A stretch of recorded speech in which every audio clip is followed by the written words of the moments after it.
È il 5 agosto del 1473.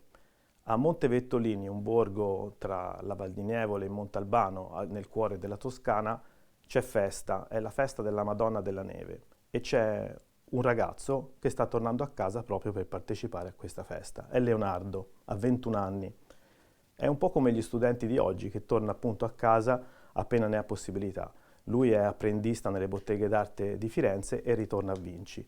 Da Vinci a Montevettolini, da collina a collina, c'è un breve cammino. Lui lo fa a piedi, si incammina e a metà strada, in leggera altitudine, si ferma, guarda il paesaggio e decide di disegnarlo. Nasce così il primo disegno di paesaggio della storia dell'umanità, o quantomeno dell'arte occidentale. Si chiama disegno 8P nel gergo leonardesco.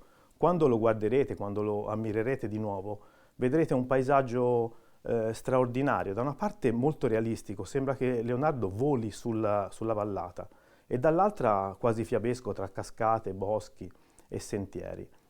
Questo lo vedrete voi, io vedrò un'altra cosa perché lì dentro c'è casa mia, al centro di quel disegno c'è una vallata, la Val di Nievole appunto, e lì dentro, al centro della vallata, nascerà qualche secolo dopo la mia città, Montecatini Terme. Ecco, il mio rapporto con Leonardo è questo, da una parte un'entità immensa e dall'altra una presenza amica, vicina, un orgoglio segreto.